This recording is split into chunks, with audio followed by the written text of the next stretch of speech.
Hey guys, how you doing? Hope everything is well. Everything is good with me. I'm getting over it, y'all. I think I got one more day. Yeah, we'll just see. But I'm okay. Y'all, I want to talk about this story. It's like so crazy. Oh my goodness. 3 teens among 5 deceased inside Fall City home. Juvenile suspect is in custody. What happened here? Like, oh. 5 people, it says Kings County, Washington. 5 people are deceased, including 2 adults and 3 juveniles, after reports shooting early Monday morning in the Fall City area of Kings County, according to the Kings County Sheriff's Office. Homicide detectives are investigating the shooting as a domestic violence event, said KCSO Public Information Officer Mike Mullins. Investigations are not confirming that relatives among the victims, but multiple neighbors and other officials confirmed a family of 7. So it was 7 people. 7 people, 2 juveniles, 5 children. 2 adults, 5 children. But multiple neighbors said other officials confirmed family of 7, including 5 children and 2 adults lived in the home. This is a significant event for the neighborhood, Muller said, and I call it a significant event for the region. Multiple callers reported possible shooting at the home just before 5 a.m. Monday morning. At a press conference on Monday afternoon, Mullins clarified that there were initial reports about a suicide incident by hanging. Mullins said after the preliminary investigation, they determined the situation was not a suicide. Deputies from the different parts of the county responded to the 7700 block of Lake Alice Road, southeast near the Lake Alice Public Boat Launch. Before deputies arrived, they learned a neighbor with a medical training gave the first aid to one of the residents who survived. The resident, a teenage girl who was taken to Harborville Medical Center and is in satisfaction condition.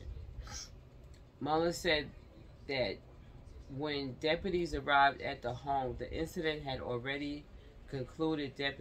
Deputies immediately secured the scene on the arrival and entered the home. When deputies got here, they discovered sorts of chaos scene. But what they did when they entered the property is they immediately took one young male,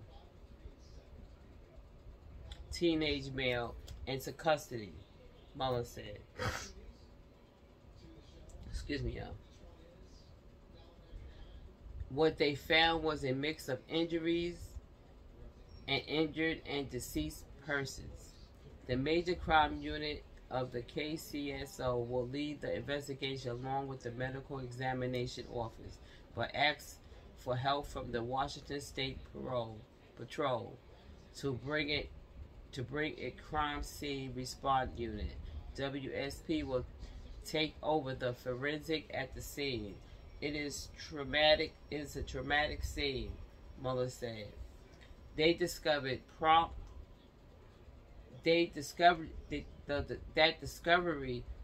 the investigation. Muller said asking for help from the SP implied that the situation is serious and will require plenty of time. It is going to be very significant, long investigation at the house, Muller said. The KCSO obtained the execute a search warrant at the home. Mueller said he expects there to be multiple search warrants ordered beyond the initial property. Search warrants in 2024 are often used as technology might become relevant to the case, Mueller said. Phone records, cloud accounts, cloud surveillance cameras. There were multiple agencies and departments at the scene early Monday morning. The police department, Kings County Prosecutor Attorney Office, and Kings County Medical Examiner's Office were all on the scene. The KCMEO will be the only authority to release the names and biological details of victims, according to Mueller. Mueller said that KCMO brought its own investigation and doctors to see the scene to help determine the cause of the manner of death. The neighbors is quiet and does not see much crime or police activity. Mueller said a general search of the address shows KSCO deputies had not responded to any significant incidents in the past at the home, and it's not a problem house, according to Mueller. They say the house was like, they ain't had no problems with them. Like, I don't know what went wrong here for a young man, to eliminate his whole family. It's kind of crazy. Like, I don't even know how he did this. I really don't know how he did this. I don't know. At 5 o'clock in the morning, they probably had to be sleeping. It's a pretty nice area, low crime rate general. Mueller said of the Falls City and uncooperative area in Kings County. This is truly one of those neighborhoods you come to escape and hustle bustle problems of a large city. It's supposed to be a quiet place to be. It's supposed to be a quiet place to be, but as you see, the worst thing can happen in any location, which is true. Everybody in the community is going to have some effect to this tragedy, the Mueller said. Multiple neighbors told the news the children who live in the home was homeschooled. The youngest kid especially, the sweetest children, so polite, homeschooled, and it's just unfathomable. Cameron, who lived in the area, the parents possibly thought they were doing the right thing by homeschooling their children, protecting them from all sorts of bad things that happens to the world, and it happened right from within. I didn't even know what to think. We currently understand that the family involved does not attend our school. However, we recognize that events like this can affect all of us, including our students, superintendents. Dan wrote in a letter to parents, adding that schools will have counselors and support staff available throughout the week to help any student who may need support. The KCSO said detectives are getting organized and determine what other resources and agencies are needed to aid in the investigation. The KSCO also said witnesses are cooperating and helping detectives with the investigation. Mueller said the KCSO does not anticipate any additional arrests.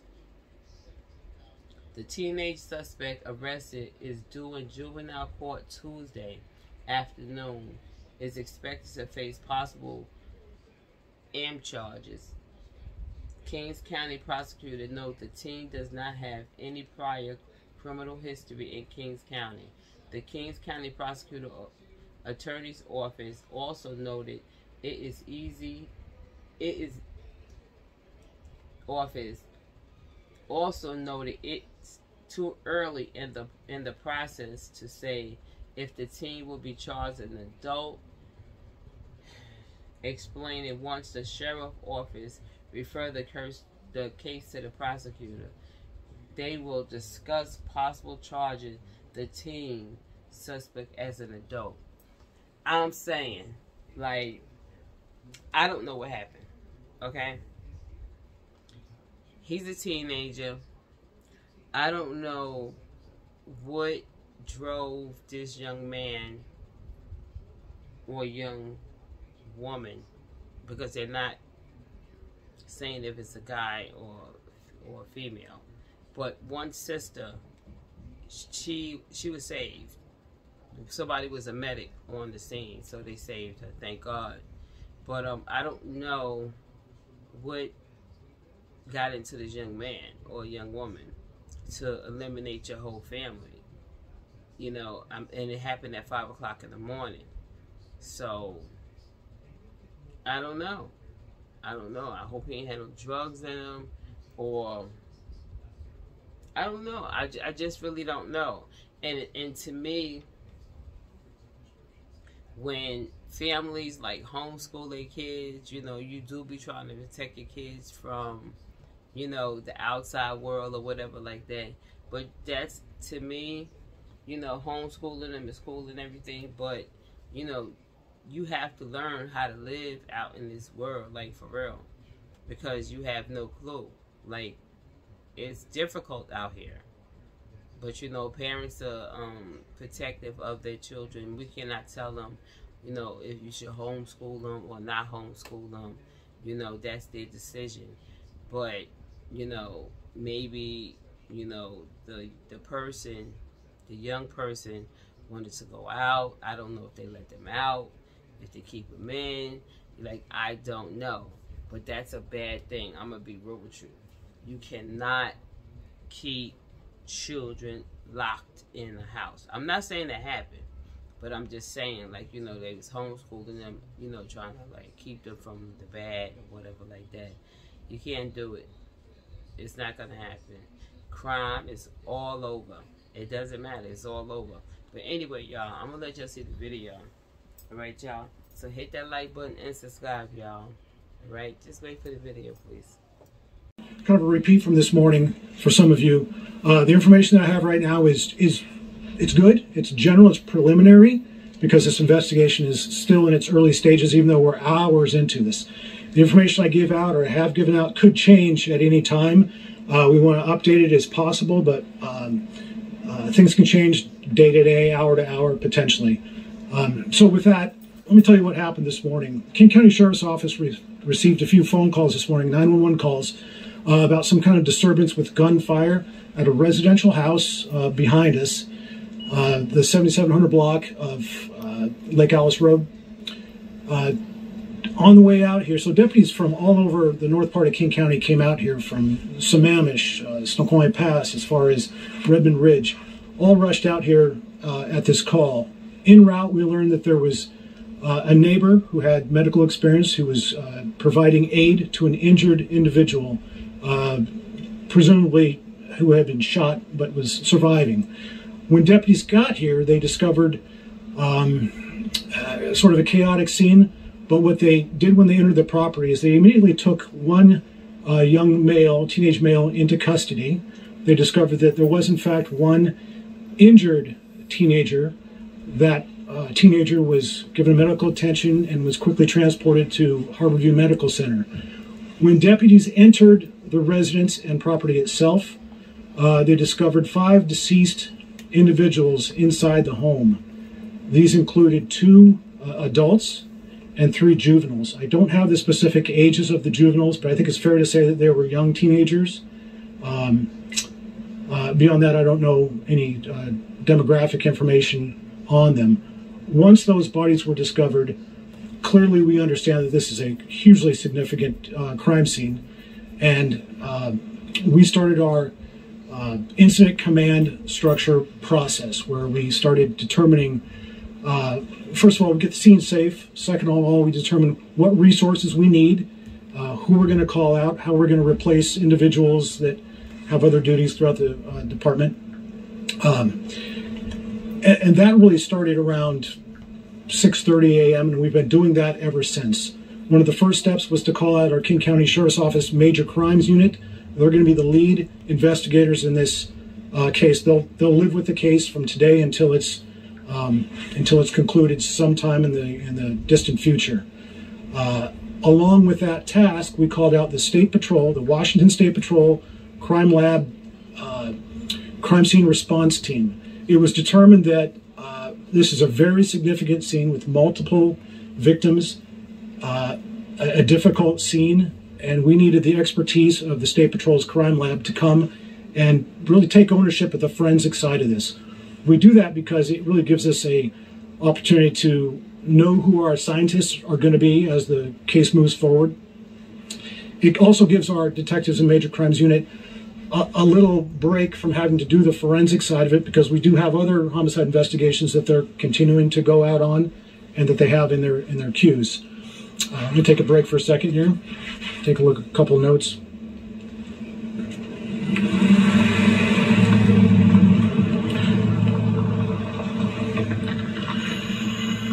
So I wanted to acknowledge that aside from just King County Sheriff's Office folks, deputies coming out to the scene, we were assisted by Issaquah Police Department.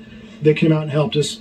We had other units come out and assist. So as I talked about our incident command structure, we determined that, well, through our protocols, we're going to call out members of the King County Prosecutor's Office. Through our protocols, we determined that we would be calling the King County Prosecutor's Office to send out one of the prosecuting attorneys. That's very standard for us at a homicide scene. That prosecutor, much like our lead detectives, will stay with the case from today until it's concluded at some point. Besides that, we'll have the King County Medical Examiner's Office bringing out investigators and their doctors so they get a firsthand opportunity to see the scene themselves. All of these people will be staying with the case throughout its life, so to speak. I want to be clear that what had happened here this morning had essentially concluded before the 911 call was made or before deputies arrived. In other words, there was no significant confrontation with the young man that was taken into custody. What had happened had happened. It was done. There was no... his detention happened without any issues or any injuries. That young man is going to be booked today into the King County Youth Center. For lack of a better term, that's the juvenile jail for King County, and that's where that young man will be. Notifications have been made to family members. I think by now most neighbors have figured out that this is a significant event. We are going to be here as an investigative team for days, absolutely through today, absolutely through tomorrow, and I don't know how long it's going to take. It's going to take as long as it takes, and that's how long we'll keep the scene secure.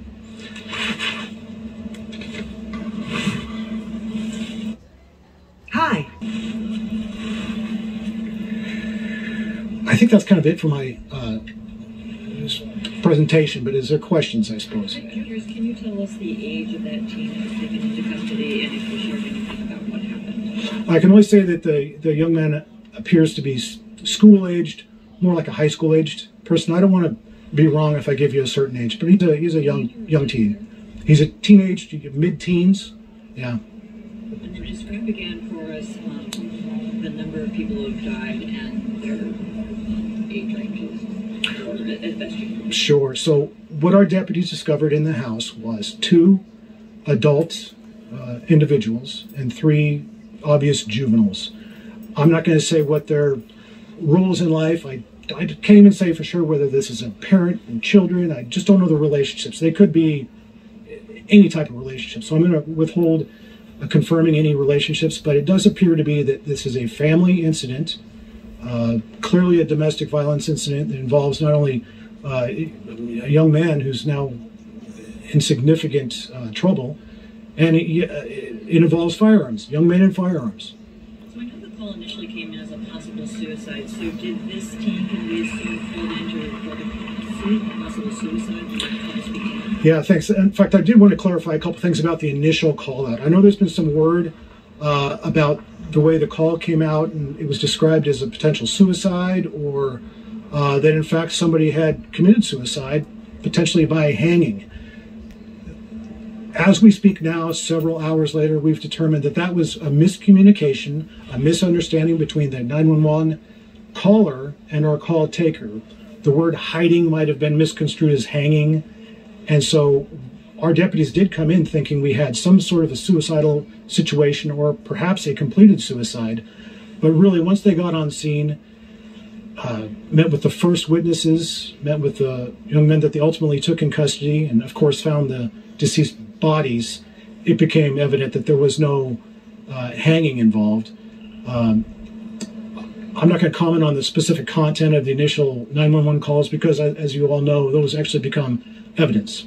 You mentioned the one injured teen, and then also I heard you say firearms. Sure. Plural. So could you tell us what you know about the injuries, and then Sure. were there multiple firearms? I know that the person that was transported to the hospital with injuries to at least two parts of their body was a teenager, probably, again, mid-teens. These are not small toddlers. These are not kids in the single digits, as far as I know. I use the term firearms in general. I know that the deaths were perpetrated by firearm. I don't know if there's multiple firearms in the house. I don't know how many were used. That is something that our major crimes unit detectives are physically looking at right now as we speak. So can you tell us if the teen that you've taken into custody and the teen that went to the hospital, are they related? Is that a good assumption? They live in the same house, so I'll be clear. The young man that was taken in custody and the other teen that was injured and is now at the hospital, they do reside at that same house. I don't know their relationships. I can certainly surmise that maybe they're siblings, but I can't say that right now. I don't know what the relationship was, other than that they reside at the home together. Upon you taking him, detaining this teen, is there anything that he said that you might be able to share with us? I can't share anything about what our major crimes detectives said during their interviews, what they learned. I know that they've been doing their job. They would have been interviewing the injured individual. They certainly would have been interviewing our, what we'll call the juvenile suspect. And the content of those conversations is not appropriate for release right now. For the three kids, were they boys, girls, and I know you said that there was possible gunshots. For the 5 victims, did they have any gunshot injuries? Well, I'm not going to speak to the exact cause and manner of death. That'll be something the King County Medical Examiner's Office does. However, we were called out as a gunfire disturbance to begin with. So it's fair to say that that is clearly what we think had happened, but I haven't been inside the crime scene. The investigators are actually just now getting to the crime scene as far as looking at the physical bodies. The King County Medical Examiner's Office isn't here yet, and they probably won't be here for several hours, if not tomorrow. Sometimes we need to leave the evidence where it is, and deceased bodies are quite often evidence. And I know it's tough to say sometimes, but those we might need to do what it takes to keep the evidence in its best condition for the medical examiner to see. And if that's today or tomorrow, they'll be there until we're done examining them. And so are the 3 kids, are they boys, girls? Thanks. I do not know the makeup of these children, other than that they are teenagers, and I don't know their exact ages. I don't know their sexes. At least that's something that the detectives haven't released to me yet. My second question, can you confirm, so where the tent is behind you, is the house directly to the right of that on the left? Two, is there any reason to believe that there could be an additional arrest in this case? So the residence that this happened is a single-family residence. It is on the lakeside down the street. It is just past or right near the tent where they're working right now. I have no reason to think that there's going to be any additional arrests. I do not believe that there's any continued concern of the neighborhood safety or general safety to the public.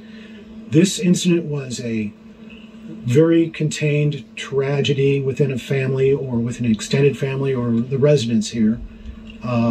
And as bad as it is, at least it stayed contained within this property. You may not know this, but the school district took it upon themselves to send out an alert to families saying, hey, there has been a tragedy in the city, be aware and talk to your kiddos. But they also went on to say that the children involved were school age, which sounds like that is true, and that they're homeschooled. Is that something the homeschooling can you confirm that, even though you may not know the relationship between the adults and the children? Sure. So I think earlier today we talked about, maybe stakeholders is not the right phrase, but there are plenty of concerned individuals and entities when something like this happens all over the country. I certainly don't blame the school district to want to put something out. It's within their right. They may not have all the accurate information. It's something that we wouldn't release yet, as far as the demographics of who these people are, whether they're students here or somewhere else or homeschooled. All those things will be documented within the case reports, but these reports are not going to be completed or available for really months down the road. I'm sure we will be able to give updates as the days go on. I suspect that this briefing right now will be the last one for today. But, by all means, please ask.